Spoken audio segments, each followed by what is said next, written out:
আচ্ছা, এবার আমরা এগুলো সমাধান করার চেষ্টা করি ওই রুলস অনুযায়ী। এভরিবডি আছে, এইটা কিন্তু একটা থাকে পরীক্ষায় 5টার থেকে। এভরিবডি আছে, তাহলে এর জন্য তুমি কি নিবা? দে।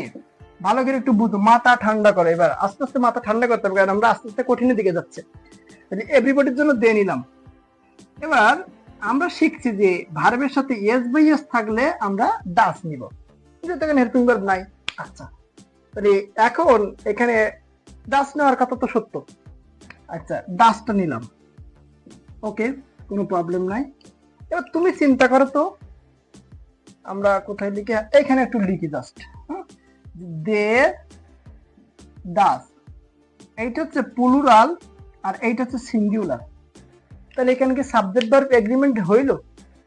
এখানে সাবজেক্ট ভার্ব এগ্রিমেন্ট ডিসএগ্রিমেন্ট হয়ে গেল না? তাহলে আমাদের কি করতে হবে? সাবজেক্টের সাথে ভার্বের এগ্রিমেন্টটা ঠিক রাখতে হবে। সাবজেক্ট যদি সিঙ্গুলার থাকে, ভার্বও করতে হবে সিঙ্গুলার। সাবজেক্ট যদি প্লুরাল থাকে, ভার্বও করতে হবে প্লুরাল। তাহলে এখানে সাবজেক্ট যেহেতু প্লুরাল, তাহলে তো ভার্বও করতে হবে প্লুরাল। তাহলে ভার্ব প্লুরাল করতে গেলে ডাসের জায়গায় আমাদেরকে ডু করতে হবে, ডাসটা আর রাখা যাবে না। তাহলে এখানে কি হবে? ডু। ক্লিয়ার? মাথার মধ্যে ঢুকছে? এস থাকা সত্ত্বেও দের জন্য আমাকে এখানে ডু করতে হয়েছে। আচ্ছা, আমার মনে হয় সবাই বুঝে গেছো। এবার দেখো, স্টেটমেন্টটা পজিটিভ, তাহলে একটা নট তো নিতেই হয়, নিয়েই নিলাম। ক্লিয়ার? ওকে।